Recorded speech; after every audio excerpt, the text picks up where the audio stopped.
નમસ્કાર, એકવાર ફરીથી હું છું તમારી સાથે સંગાતી નીલમ દવે. તમારા માટે હંમેશા પ્રેરણાદાયક વ્યક્તિઓના વિચારો અને એમને જીવનની દ્રષ્ટિ આપણે લાવતા હોઈએ છીએ. આજના મારા આ કાર્યક્રમમાં અમારા ખાસ મુલાકાતી વિશિષ્ટ મહેમાન છે, all the way from India. જી હા, આજે મારું સદભાગ્ય છે, ડાલસ ફોર્ટ વર્થનું સદભાગ્ય છે અને સાથે સાથે મને આ રેડિયોનું સદભાગ્ય છે કે હું વાત કરવા જઈ રહી છું એક એવા લેખક સાથે, એક એવા વક્તા સાથે જે યુવાનોના દિલ સુધી પહોંચ્યા છે, યુવાનોને સ્પર્શી ગયા છે અને એવા બધાના લોકપ્રિય લેખક, વક્તા, પોઝિટિવ અને મોટિવેશનલ સ્પીકર શ્રી જયભાઈ વસાવડા સાથે આજે આપણે મુલાકાત કરવા જઈ રહ્યા છીએ. જયભાઈ, તમારું ખૂબ ખૂબ સ્વાગત ડાલસ ફોર્ટ વર્થમાં. તમે અહીંયા આવ્યા. આજે ઘણી બધી તમારી જે સ્કેડ્યુલ વ્યસ્ત હતો છતાં પણ તમે મને સમય આપ્યો, એના માટે ખૂબ આભારી છું. મને પણ બહુ આનંદ થાય છે અહીં આવીને. ડલાસની અંદર ઘણા બધા મિત્રો છે. મારો એક સ્કૂલ ટાઈમનો બડી સમીપ અહીં રહે છે, એટલે વર્ષોથી ડલાસ એ રીતે મારા મનની અંદર છવાયેલું છે. અને આ વખતે જગદીશભાઈ પટેલે મને આમંત્રણ આપ્યું. LPS લેવા પાટીદાર સમાજ એનું સરસ કન્વેન્શન ડલાસની અંદર 3 દિવસનું હતું. એ નિમિત્તે આપણે પણ મળવાનું થઈ ગયું. એમાં હું આવ્યો હતો અને એમાં પણ બહુ મજા આવી. બહુ જ સરસ મજાના મિત્રો અને બધા મિત્રો સાથે ખૂબ આનંદ કર્યો. બિલકુલ. અને તમે હંમેશા આનંદની વાતો કરતા હો છો જયભાઈ. તમે ખૂબ જ સુંદર લખો પણ છો. જી. તમારી જે લખાણ શૈલી છે એ પરંપરાગત છે અને આધુનિક પણ છે. જી. તો હું તમને પૂછવા માંગીશ કે એવી કઈ ક્ષણ હતી બાળપણમાં કે તમને થયું કે લેખન જ મારું કારકિર્દી છે? બાળપણમાં તો હું વાંચક હતો, લેખક નહોતો. મારા મમ્મી પપ્પાએ મને હોમ સ્કૂલની અંદર ઘરે ભણાવ્યો, એટલે એ વખતે ગુજરાતી બાળ સાહિત્ય બહુ સમૃદ્ધ હતું. મેગેઝિન્સ આવતા, રમકડું, બુલબુલ, ઝગમગ, ફૂલવાડી, એવા બધા. જીવરામ જોશી, રમણલાલ સોની, હરીશ નાયક, યશવંત મહેતા, રજની વ્યાસ, આ બધા લેખકોના ઢગલાબંધ પુસ્તકો આવતા અને બીજા પણ ઘણા બધા લેખકો હતા. એટલે એ બધું જે લઈ આવે એટલે હું વાંચતા થઈ ગયો. લખવાનું તો ત્યારે એજન્ડા કોઈ હતો નહીં. જેમ જેમ મોટો થતો ગયો એમ થોડી ટીનેજરને લગતી અનુવાદિત સાહસ કથાઓ હોય, અન્ય સાહિત્ય હોય, એ બધું વાંચતો થયો. પછી જયારે કોલેજની અંદર આવ્યો ત્યારે મેં સ્પર્ધાઓમાં ભાગ લેવાનું શરૂ કર્યું. નિબંધ અને વક્તૃત્વની. એમાં ખાસી બંને સ્પર્ધાઓની અંદર ઇનામો મળ્યા અને કદાચ એને જ આ પાયો રોપી દીધો. કારણ કે આજે હું 2 જ કામ કરું છું, લખવાનું અને બોલવાનું. એટલે ત્યારે નિબંધ અને વક્તૃત્વની જે સ્પર્ધાઓમાં વિદ્યાર્થી તરીકે ભાગ લેતો, એ કદાચ એક પ્રકારનું ઘડતર હતું, કુદરતે કરેલું કે આ દિશામાં આગળ વધવાનું છે. અને એમાં લખતા બધા નિબંધો ને બધું લખતા હું જયારે કોલેજમાં હતો, મારું પોસ્ટ ગ્રેજ્યુએશન પૂરું થાય એ પહેલા તો મારી કોલમ શરૂ થઈ ગઈ ગુજરાત સમાચારની અંદર. તો એ આવી જ રીતે હું એક સ્પર્ધામાં જીતેલો અને એ નિમિત્તે જ એમના તંત્રીએ મને આમંત્રણ આપ્યું અને ધીરે ધીરે એમાંથી લખવાનું જે શરૂ થયું, આજે એ સફરને પણ 3 દશકા થવા આવ્યા. 3 દશકા થઈ ગયા. સુંદર. 30 વર્ષથી તમે લખી રહ્યા છો અને તમે કહ્યું તમારો પાયો ઘડાયો તમારી સ્પર્ધાઓથી. તો તમે કહ્યું કે તમે વાંચ્યું છે ખૂબ અને હંમેશા મેં તમને સાંભળ્યા છે એવું કહેતા. ઘણા બધા લેખકોને તમે વાંચ્યા હશે, પણ કોઈક એવા લેખક કે જેમની શૈલી તમારી પ્રેરણા બની ગઈ? 4-5 એવા લેખકો છે. એક ચંદ્રકાંત બક્ષી જે રીતે વિષયને આમ સીધા એકદમ ચોટી જાય એવી રીતે મૂકે, એ પણ મારી ઉપર અસર કરી ગયું. રજનીકુમાર પંડ્યા છે, કોઈ પણ વાતને સ્ટોરી ટેલિંગના ફોર્મેટમાં મૂકે, જેને વાર્તા જ તમે વાંચતા હો, ભલે સત્ય ઘટના હોય, તો એ પણ મારા ઉપર અસર કરી ગઈ. નગેન્દ્ર વિજય જે છે, એ અઘરી લાગતી વિજ્ઞાનની કે એવી કોઈ વાત હોય કે ઇતિહાસની વાત હોય, એને સરળ સમજૂતી સાથે મૂકે, એ મારા ઉપર અસર કરી ગઈ. રમણલાલ સોની જે છે, એ ડાયલોગ ફોર્મેટની અંદર વાર્તાઓ મૂકે, તો જેમાં કન્વર્સેશનલ જેને આપણે કહેવાય એવી વાતચીતની ભાષા, એ અસર કરી ગઈ. એક પત્રકાર છે, અત્યારે ચિત્રલેખામાં લખે છે, કેતન મિસ્ત્રી. એ સમયમાં એ મુંબઈના બધા સમકાલીન ને સમાંતર ને એવા અખબારોમાં લખતા. તો એ ગુજરાતી અને અંગ્રેજી શબ્દોનું મિક્સ એકદમ સરસ રીતે કરે. તો એ કેતન મિસ્ત્રી અને એમના ગુરુ કહી શકાય એવા હસમુખ ગાંધી, અને એ હસમુખ ગાંધી છે સમકાલીનના તંત્રી, એમની સાથે કામ કરનારા સૌરભ શાહ. તો આ બધા 3 લેખકોની શૈલીઓ અલગ અલગ. હસમુખભાઈ છે એ બહુ જ આમ વિસ્તારથી લખે અને કેતનભાઈ અંગ્રેજી શબ્દોથી રમતિયાળ બનાવીને લખે, અને સૌરભભાઈ કોઈ પણ એક મુદ્દાને તર્કબદ્ધ રીતે 1, 2, 3 એમ કરીને સમજાવીને લખે, મુદ્દાસર. તો એ બધી વસ્તુઓ, અને સ્વામી સચ્ચિદાનંદ જે પ્રવાસ વર્ણનો બહુ જ રસાળ રીતે લખે, ક્યાંય પણ ગયા હોય તો આપણે એમની સાથે જ ફરતા હોય એવું લાગે. તો આવા, એટલે હું એક લેખકને એવું નહીં કહું કે એમની જ અસર છે, પણ ગુણવંતભાઈમાંથી એ શીખ્યો કે ભાઈ ગુણવંત શાહ છે જે એ વિશ્વભરના રેફરન્સ આપી અને આપણી ભારતીય સંસ્કૃતિની કોઈ વાત સાથે જોડી દે, તાદાત્મ્યથી એને સરસ રીતે રજૂ કરે. તો આ બધા એવા પૂર્વસૂરીઓ હતા, એવા વડીલો હતા કે જેમને વાંચતા ગયા અને કશુંક શીખતા ગયા. અને તમારા લખાણમાં ઉભરી આવે છે. તમારા લખાણમાં એવું નથી કે ફક્ત એક જ શૈલી છે, જી જેને આપણે ઇંગ્લિશમાં વર્સેટાઇલ કહીએ, કે તમે જી. દરેક શૈલીમાં લખી શકો છો, જી. તમે દરેક વિષય પર લખી શકો છો. જી અને હું એવું પ્રયત્ન કરું કે કયા વિષયનું કયું ઓડિયન્સ છે. જી. એટલે ખબર હોય કે આ કોલેજ ગોઈંગ યંગ સ્ટુડન્ટ્સ માટેનો વિષય છે તો એને થોડી રમતિયાળ ભાષામાં લખું. ખબર હોય કે આ થોડો ગંભીર આધ્યાત્મિક કહી શકાય એ પ્રકારનો વિષય છે જી. તો એને એ પ્રકારની ભાષામાં લખું. કારણ કે કોઈ પણ લેખકનો મુખ્ય ધર્મ છે કોમ્યુનિકેશન, સંવાદ તમારો સાચો સંવાદ છે. થવો જોઈએ. તમે ડાયરી નથી લખતા, તમે સામા માણસના મન કે હૃદય સુધી પહોંચે એના માટે લખો છો. તમે ડાયરી લખતા હો તમને મન પડે એવી ભાષામાં લખો. જ્યારે સામા માણસને સુધી પહોંચાડવાની તમે જવાબદારી લો છો જી, જી. ત્યારે એને બને એટલું રસપ્રદ બનાવવાનું, જી. બને એટલું સરસ બનાવવાનું અને એની સાથે તમારી ઓળખ નહીં ગુમાવવાની. એક સેતુ સાધો છો તમે. હા, એટલે તમારી ઓળખ ગુમાવવાની તમે લખો ને તો પછી બહુ જ આમ ફિક્કું થઈ જાય. બિલકુલ બિલકુલ. તમારી પોતાની, હું એમ કહું કે છાપાનું કટિંગ હાથમાં આવે, તમે ભજીયા ખાતા હો, ગાંઠિયા ખાતા હો, આપણે ત્યાં છાપાના કાગળમાં પડીકામાં આવે જી, જી, ગુજરાતમાં, જી, જી. તો તમને વાંચીને ખબર પડી જવી જોઈએ કે કયા લેખકનું લખાણ છે, કે આ કે આ બધી મોહમ્મદ વાક્ય માકડનું છે તમે કે કાંતિ ભટ્ટનું છે. બિલકુલ બિલકુલ. અને તમારા પણ જે લેખ હોય છે, તમે કહ્યું તમારા 2 વાક્ય વાંચો, ચંદ્રકાંત બક્ષીના એક શબ્દ ઇનફ છે જી વાંચીને ખબર જી. પડવા માટે, એમ તમારા 2 લાઈન પણ ઇનફ છે ખબર પડવા માટે કે આ જયભાઈ જી, કે જી. જય વસાવડાનું લખાણ છે. ખૂબ સુંદર તમારું લખાણ છે. અને એ વાત ઉપર હું પૂછવા માંગીશ કે હંમેશા આપણા જે ભાષા શાસ્ત્રીઓ જે છે, વિશારદ છે ભાષાના, એમની ચિંતા રહી છે કે ગુજરાતી ભાષા મરી રહી છે. પણ તમારા જેટલા પણ લેખ છે, ચાહે ગુજરાત સમાચારના હોય કે જી. તમે જ્યાં જ્યાં લખ્યું છે, કે તમારા જે વક્તા તરીકે તમે ગયા છો, તમે હંમેશા ગુજરાતીમાં પણ બોલ્યા છો, જે યુવા જી. વર્ગને પહોંચ્યું છે. તો તમે શું ખરેખર એવું માનો છો કે ગુજરાતી ભાષા જીવંત નહીં રહે થોડા વર્ષોમાં? મને એવું લાગે છે કે બોલચાલની ગુજરાતી ભાષા તો જીવંત રહેશે, જી કારણ કે એને એક જીવંતદાન આપ્યું યુનિકોડ ફોન્ટ છે. ગુજરાતીના જે યુનિકોડ ફોન્ટ મોબાઈલ અને કોમ્પ્યુટરની અંદર કોમન આવી ગયા, જી. પહેલા ડાઉનલોડ કરવા પડતા. ડાઉનલોડ કરવા પડતા. હવે તમે કંઈ પણ વોટ્સઅપ ખોલો, ફેસબુક ખોલો, ઇન્સ્ટાગ્રામ ખોલો, ગુજરાતી લખાણ વાંચવું હોય કે ટાઈપ કરવું હોય, હમ, હમ, હમ. તમે એપલનો ફોન વાપરતા હો, સેમસંગનો ફોન વાપરતા હો, તમારી તમારી પાસે કોમન ફોન્ટ છે. રાઈટ ગૂગલ યુનિકોડની જે સિસ્ટમના તૈયાર થયેલા, જી જી જી. એને બહુ મોટું જીવતદાન આપી દીધું. એ જો ન થયું હોત તો ગુજરાતી ભાષાને કદાચ બહુ મોટી જીવંત ના મુશ્કેલી રહી પડે. શકી હોત. જી તો એક ફેક્ટર આ છે. બીજું એ છે કે ગુજરાતની અંદર ઘણા બધા હજી લોકો છે, ખાસ કરીને યુવાઓ પણ છે, કે જે ગુજરાતી લખે વાંચે બોલે સમજે છે, જી. કારણ કે એમને અંગ્રેજીનું કે આધુનિક સ્કૂલિંગનું એટલું એક્સપોઝર નથી મળ્યું અને એ સંખ્યા ખાસી મોટી છે. Right right. આપણને શું છે કે આપણે બધા એવા વર્ગમાં રહેતા હોઈએ, જેમ કે તમે અહીં અમેરિકામાં રહ્યો છો, અમે બધા જે લેખકો કહેવાય કે સ્પીકર્સ કહેવાય, મોટા શહેરોમાં રહીએ, સારી સોસાયટીઓમાં રહીએ. જે ગ્રામ્ય વિસ્તારમાં. હા, એટલે આપણને એવું જ લાગે કે આપણી આસપાસ કોઈ ગુજરાતી બોલતું સમજતું નથી. જી જી જી જી. પણ જે તમે કહો છો એમ ગ્રામ્ય વિસ્તારમાં જાઓ, મધ્યમ વર્ગના ઘરોની અંદર કે ત્યાં સોસાયટીમાં જાઓ, ભલે શહેરોમાં જાઓ, પણ મિડલ ક્લાસની જેમ મુંબઈની ચાલીઓમાં જાઓ તો તમને અંગ્રેજી સાંભળવા એટલું ન મળે ના મળે. જેટલું તમે મુંબઈના આધુનિક પોશ વર્ગમાં એરિયાની અંદર જાઓ ત્યાં મળે. Right right. તો એવી વાત છે. તો એ જ રીતે મને એમ લાગે છે કે ભાષા સાવ મરી નહીં પાડવાની. હા, મને જે ચિંતા છે એ જુદી છે. ગુજરાતી ભાષા શું છે એ તો ખબર પડશે લોકોને, બોલાશે એટલે જીવતી રહેશે, જીતી રહેશે. સંભળાશે એટલે જીવતી રહેશે, જીતી રહેશે. પણ સાહિત્યિક સ્પર્શ નહીં હોય. નહીં રહે. કારણ કે લોકો એટલું કવિતાઓ, વાંચતા નથી. સાહિત્ય, વાર્તાઓ, નવલકથાઓ, નાટકો, એ બધી વસ્તુઓ એવી છે કે કોઈ પણ ભાષાને સમૃદ્ધ બનાવે, જી એને રસિક બનાવે. જી. જેમ આપણે ખાવાનું તો હોસ્પિટલની કેન્ટીનમાં પણ હોય, પણ એ બધાને રોજ ખાવું ભાવતું નથી. ના ના. આપણા રસોડામાં જે બધા મસાલાઓ સ્વાદ હોય, આપણે. હા, બધા અલગ અલગ આપણે વસ્તુઓ વાપરતા હોઈએ, જી જી. તો એવું જ ભાષામાં પણ છે મિત્રો, કે એને સાહિત્ય જે છે એ વધારે સ્વાદિષ્ટ બનાવે છે, અલંકારિક બનાવે છે. અલંકારિક બનાવે છે. બિલકુલ. એ મને લાગે છે કે અત્યારે દિવસે દિવસે લોકો બીજું બધું સાહિત્ય દુનિયાભરનું વાંચે છે, જુએ છે, સિરિયલો જુએ છે, રાઈટ. નેટમાં, વેબમાં, મોબાઈલમાં બધું કામ કરે છે, કોપી પેસ્ટ કરીને એઆઈની મદદથી વિડીયો પણ મૂકી દે છે, પણ જે પોતે વાંચન કરવું જોઈએ એ નથી કરતા. એટલે ગુજરાતી રહેશે ખરી પણ ફિક્કી રહેશે. ફિક્કી રહેશે.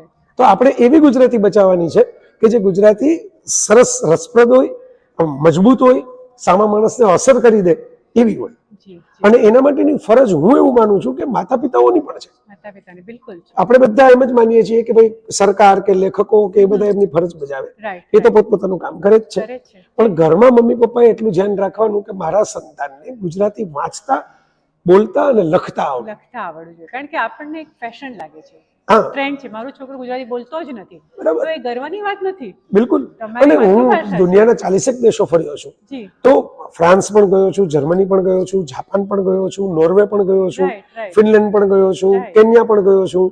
મેં ક્યાંય એવું જોયું નથી કે લોકો અંગ્રેજી બોલવા માટે પોતાની ભાષા ભૂલી જાય. બિલકુલ બિલકુલ બિલકુલ. તમે ક્યાંય પણ ઇઝરાયલ જાઓ કે ઈરાન જાઓ, અત્યારે સામસામે લડે છે, પણ ઈરાન કે ઇઝરાયલ પોતાની ભાષા નથી ભૂલી ગયા. ભાષા નથી ભૂલતું. જી, માતૃભાષાનું ગૌરવ હોવું જ જોઈએ. હા, અને ગૌરવ બધાને. અને એને કારણે અંગ્રેજી નબળું થાય એવું પણ નથી.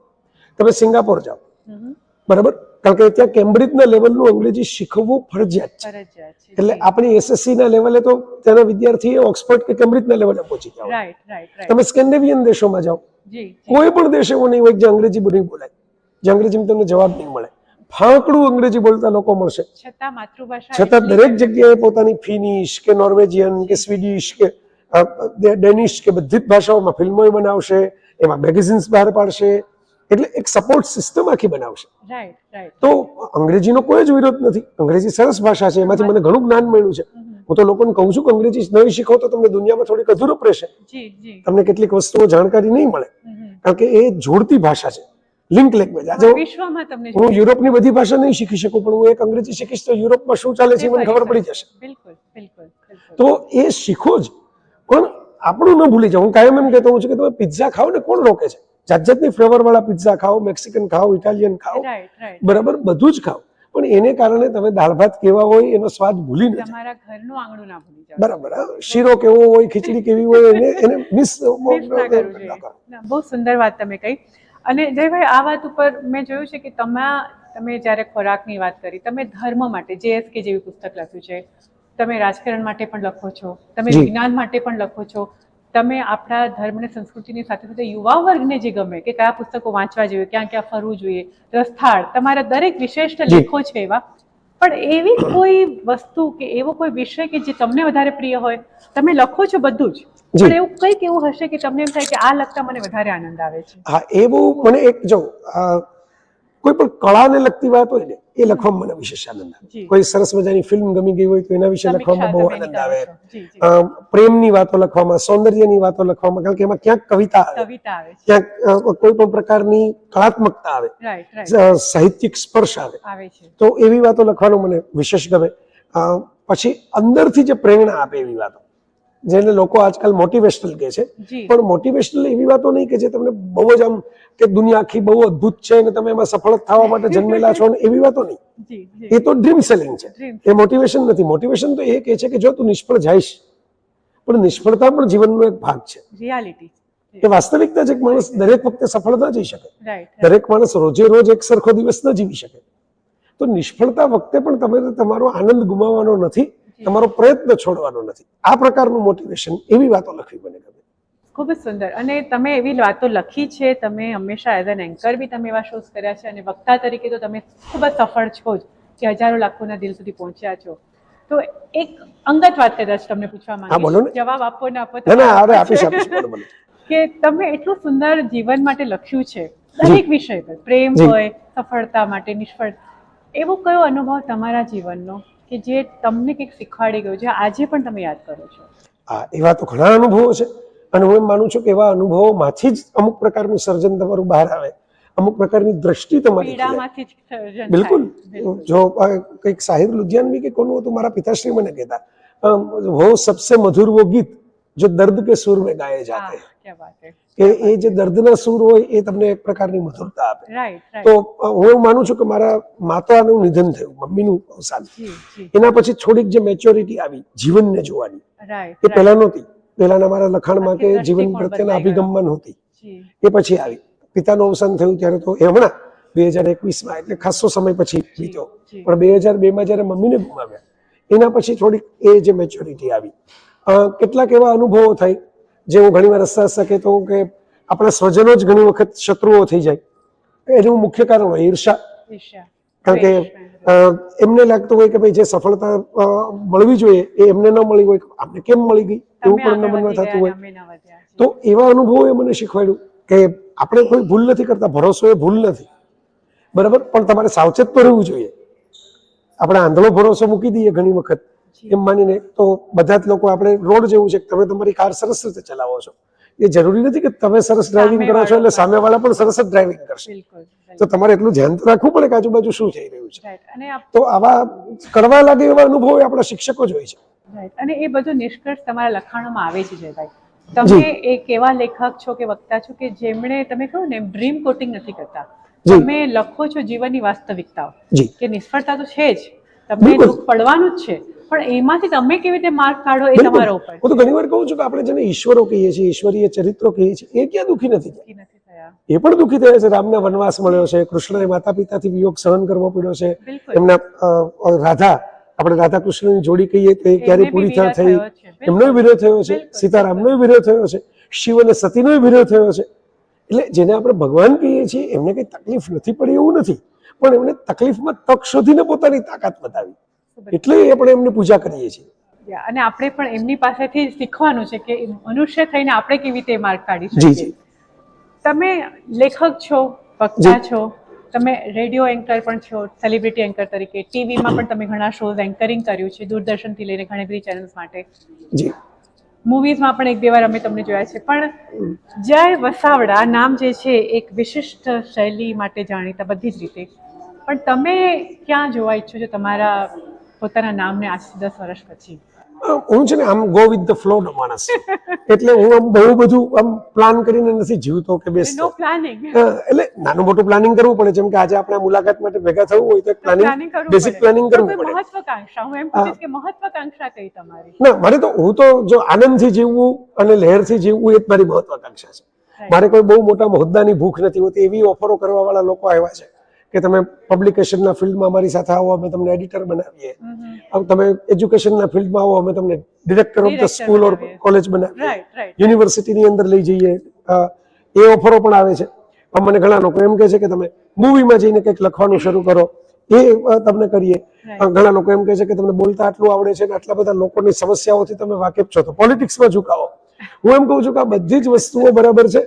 મારી જિંદગીને સરસ રીતે જીવવી છે, મારો આટલો જ એજન્ડા છે કે જે જીવન તમને મળ્યું છે કોઈને નડ્યા કનડ્યા વિના, કોઈને દુઃખી કર્યા વિના, કોઈનું શોષણ કર્યા વિના, થોડી મદદરૂપ થઈ શકાય તો થઈ શકાય, પણ શોષણ કર્યા વિના. મેં હમણાં જ મારા મમ્મી પપ્પા બંને હવે નથી આ દુનિયામાં, તો એમના નામનું એક ફાઉન્ડેશન બનાવ્યું કે ભાઈ આપણે આમ તો નાની મોટી મદદ કંઈક કરતા હોઈએ, પણ હવે મમ્મી પપ્પાના નામથી થોડીક મદદ કરીએ તો મને પણ ઓર્ગેનાઇઝ રહેવાની મોકો મળે અને માતા પિતાના આત્માને પણ શાંતિ મળે, અને એમને એક યાદીમાં લોકો વચ્ચે રહે. તો આવું કંઈક કામ કરવું એ બરાબર છે. પણ તમે જે મહત્વાકાંક્ષા કહો છો, હસતા હસતા એમ કહું છું કે ભાઈ હું તો અત્યારે જે મકાનમાં રહું છું એ ફ્લેટ છે, તો હું એમ ઈચ્છું કે ભાઈ મારા પુસ્તકો સરસ રીતે રહે, એક ફ્લોર આખો હોય લાઇબ્રેરીનો, એવું એક મકાન હોય કે જેની અંદર એક લાઇબ્રેરીમાં બધા પુસ્તકો સરસ ગોઠવાયેલા હોય. આ મૂવી જોવાનો શોખ છે તો એક બાજુ એનું મૂવી થિયેટર હોય કે જેમાં તમે શાંતિથી સરસ પિક્ચરો ઘરે બેસીને જોઈ શકો. ઉપર ઘરનું, એટલે ઘરના કોઈ પણ મહેમાનો આવે, બહારથી મિત્રો આવે, અમારા સ્વજનો બધા સાથે રહેતા હોય તો એ કોઈને એવું ના લાગે કે ભાઈ આ જ દુનિયામાં અમારે જીવવાનું છે. તો આવી મહત્વાકાંક્ષાઓ મારી છે કે જે સામાન્ય માણસને પેલી હોય એવી, કે દુનિયામાં કેટલાક દેશો ફરવાના બાકી રહી ગયા છે તો ત્યાં જઈને પ્રવાસ કરવો, કેટલીક નવી વાનગીઓ આપણે જઈને ત્યાં ચાખવી કે જોવી, કોઈ કળા ત્યાં હોય એ જઈને માણવી. મારી આવી મહત્વાકાંક્ષાઓ છે. એટલે આનંદ કરવો, જોયફુલ રહેવું, અને એના માટેના જે રિસોર્સિસ હોય થોડા ઘણા, આપણે જે શોખ પૂરા કરવા જેટલા, એ મેળવવા માટેની મહેનત આપણને ભગવાન કરાવે. બસ આનાથી વધારે કોઈ હોદ્દો, કોઈ પ્રતિષ્ઠા, કોઈ એવોર્ડ, કશું જ નહીં. પણ જયભાઈ, તમારું જ્ઞાન એટલું બધું છે અગાધ, તમે ભલે ના કહો તમે નમ્ર વ્યક્તિ છો, વિવેકી વ્યક્તિ છો, તમારું જ્ઞાન એટલું અગાધ છે, દરેક વિષય પર તમારું વાંચન એટલું અગાધ છે કે અમે ઈચ્છીએ છીએ એઝ અ ફેન કે તમારું આજથી 10 વર્ષ પછી નામ આજે છે એના કરતાં અમે વધારે આસમાન પર તમને આપતા. તમારા બધાનો પ્રેમ છે અને હું એમ માનું છું કે જો હું મને જે ખેવના નથી રહી ને, બરાબર, હું એવું માનું કોમ્યુનિકેશન પૂરતી મને ઈચ્છા હોય કે ભાઈ એક સારી વાત છે લોકો સુધી પહોંચવી જોઈએ, બરાબર, હું ફેસબુકમાં મૂકું, ઇન્સ્ટાગ્રામમાં મૂકું, એક્સમાં મૂકું, યુટ્યુબમાં મૂકું, તો એ મને એવી ઈચ્છા છે કે ભાઈ આ બધા જે મિત્રો જોઈ રહ્યા છે, સાંભળી રહ્યા છે, એને સુધી પહોંચે. પછી એને ગમે ન ગમે એની મરજી, પહોંચાડવી મારી ફરજ છે. એના માટે થોડું માર્કેટિંગ પણ કરવું પડે, એના માટે થોડીક સ્ટાઇલ પણ લગાવવી પડે, એના માટે થોડા ગિમિક પણ નાના નાના કરવા પડે, કોઈને નુકસાન ન થાય એવા, ખોટું ન બોલાય, ફ્રોડ ન થાય એવા. એવી તો મને ઘણી ઓફરો આવે છે કે તમે અમારી ફલાણી પ્રોડક્ટ છે એના વિશે આ લેખ લખી દો. હું કહું છું કે મને એમાં રસ નહીં પડે તો હું નહીં લખું, અને મને ગમશે તો આ હોલિવૂડના ડિરેક્ટરોની ફિલ્મો વિશે લખું છું, એટલે તો ખબર નથી કોઈ એના વખાણ કરીને એની ટિકિટો વેચાઈ જાય એવું લેખ લખી દઉં છું. તો એ મારી મોજ છે. પણ આ વાત મેં બહુ જ ક્લિયર રાખી છે કે ભાઈ જ્યાં જે પ્રેમ મળે છે ને, જેમ તમે અત્યારે કહ્યું કે અમને તો એવું લાગે છે કે તમે આપજો, એ જ સૌથી મોટો એવોર્ડ છે. એટલે જ પેલી ભૂખ શાંત થઈ જાય છે. કારણ કે એટલો અમારો પ્રેમ છે તમારા ફોલોઅર્સ. એટલે એ જ કહું છું કે તમારો પ્રેમ છે એટલે જ એવોર્ડની કે રેકોગ્નિશનની કે કોઈ હોદ્દાની ભૂખ રહેતી નથી. કારણ કે એ મેળવીને પણ છેલ્લે લોકોને તમારે છવાઈ જવું છે ને, રાઈટ તો લોકો સહજ ભાવે જ તમને પ્રેમ કરે છે. સહજ ભાવે અને તમને મળી રહ્યો છે. તો સહજ ભાવે મળે એ જ સ્વીકારી લો ને, એના માટે છવાઈ જવા માટે કસરત કરવાની ક્યાં જરૂર છે? બહુ સુંદર તમે વાત કહી જયભાઈ. વન્સ અગેન હું વાત કરી રહી છું જય વસાવડા સાથે. આ એક એવું નામ છે કે તમે સાહિત્યના રસિક હશો, યુવા વર્ગ હોવ કે તમારો કોઈ પણ વર્ગ હોય, તમારી કોઈ પણ વ્યય હોય, તમારા સુધી પહોંચ્યા છે, તમે એમને માણ્યા હશે, તમે એમને સાંભળ્યા પણ હશે. તો જયભાઈ સાથે આપણી જે મુલાકાત ચાલી રહી છે એમનો વધુ સમય ન લેતા જયભાઈ, અમારા દર્શકો માટે એક એવું કંઈક જીવન મંત્ર, કારણ કે અમેરિકાની જે લાઈફ છે જી એમાં ઘણા બધા ઉપદ્રવ છે, ઘણી બધી ચિંતાઓ પણ હોય છે. આઈ એમ શ્યોર ઇન્ડિયામાં પણ છે જ, એવું નથી કે ઇન્ડિયામાં ચિંતાઓ નથી, પણ અમેરિકાની ચિંતાઓ અલગ છે. તો જે અમારા દર્શકો તમને જોઈ રહ્યા છે એમના માટે કોઈક એવો જીવન મંત્ર, તમે શું કહેવા માંગો? હું અહીં જો બધા અર્ન ફાસ્ટની દોડમાં છે કે ઝડપથી કમાઈ લઈએ, ઝડપથી છવાઈ જાય, ઝડપથી બધું ભેગું કરી લઈએ. બધા જ લોકો કરિયર બનાવવાના નામે, બિઝનેસ વિસ્તારવાના નામે, હું એવું માનું છું કે અર્ન ફાસ્ટની સાથે થોડું લર્ન ફાસ્ટ પણ રાખો, તો થોડું શીખો. આ દેશની મજા એ છે કે અહીં માત્ર પૈસો જ છે એવું નથી, અહીં જ્ઞાન પણ ઘણું છે. અહીં નાની નાની વસ્તુઓને કાળજીથી સાચવવામાં આવે છે, સમજાવવામાં આવે છે. અહીં ગામે ગામ સરસ મજાના સાહિત્યના લાઇબ્રેરીઓ છે, ગામે ગામ સરસ મજાના સાયન્સના, ટેકનોલોજીના મ્યુઝિયમ છે, આર્ટ ગેલેરીઝ છે. અને કોઈ એક વ્યક્તિ કોઈ સાહિત્યકાર થઈ ગયા હોય તો એના ઘરને સાચવે, એ આખા વિસ્તારને એક ટુરિસ્ટ પ્લેસ બનાવી દેવામાં આવે, કારણ કે બીજા પણ એવા પેદા થાય, પ્રેરણા મળે બધાને, એટલું પ્રેરણા મળે. એટલું જ યુએસની અંદર મેં જોયું સ્પોર્ટ્સને લગતું છે, ઇન્ડિવિજ્યુઅલ ફ્રીડમ છે. તો આ બધાનો ઉપયોગ આપણે માત્ર પૈસા કમાવાને બદલે, માત્ર દુનિયાની અંદર બધાને ઇમ્પ્રેસ કરવાને બદલે આ બધી એક્ટિવિટીનો જો ઉપયોગ કરીએ ને તો આ દેશમાં રહેવાનો ઘણો ફાયદો થાય. કારણ કે આ દેશમાં એ બધું છે. અને આ દેશની સાથે જો અમૃત મંથન હોય ત્યાં હંમેશા અમૃત નીકળે, એની પહેલા વિષ પણ નીકળે. તો અહીં કેટલાક એવા દૂષણો પણ છે, જેમ કે અમુક પ્રકારની ઇન્ડિવિજ્યુઅલ સ્પેસના નામે, પ્રાઇવસીના નામે જે થઈ ગયું છે કે ભાઈ લોકો પોતાનું બોન્ડિંગ ભૂલતા જાય છે, ફ્રેન્ડશિપ કે ફેમિલી સાથે રહેવાનું ભૂલાઈ જાય છે, આત્મીયતા ભૂલાઈ જાય છે, કૃત્રિમતા આવી જાય છે જીવનની અંદર. પછી ડ્રગ્સ આવી જાય છે, નશાના અલગ અલગ દ્રવ્યો તમારી ઉપર સવાર થઈ જાય છે, પ્રલોભનો જેને ટેમ્પટેશન્સ કહેવાય, એ બધા આવી જાય છે.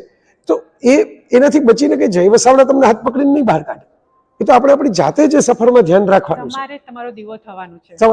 તમારે જ્યાં તમે ચા પીતા હો, કોફી પીતા હો, તો તમને જ ખબર હોવી જોઈએ કે મારું આ માપ છે. લોકો તો તમને કયો એટલું આપે રાખશે, તમને ક્યાં અટકવું એ ખબર હોવી જોઈએ. એટલે હું એક સૂત્ર કાયમ કહેતો હોઉં છું, બહુ નાનકડું છે, બહુ જાણીતું છે, કે તમારે લાંબો સમય કોઈ બાબતમાં ટકવું હોય ને તો ક્યાં અટકવું એની તમને ખબર પડવી જોઈએ. સુંદર વાત કહી તમે કે તમારે, કારણ કે તમારે લોંગ ઇનિંગ રમવી છે. લોંગ ઇનિંગ રમવી હોય તો બરાબર છે, તમે આગિયાની જેમ ફટાકીઓ થાય, ટોચ પર પહોંચવું, હા, આતશબાજીના ફટાકડા કેવા સરસ લાગે, ઝગમગાટ થાય, પછી ધુમાડો થઈ જાય. પણ તમારે એવો ધુમાડો નથી થવા દેવો તમારી લાઈફનો.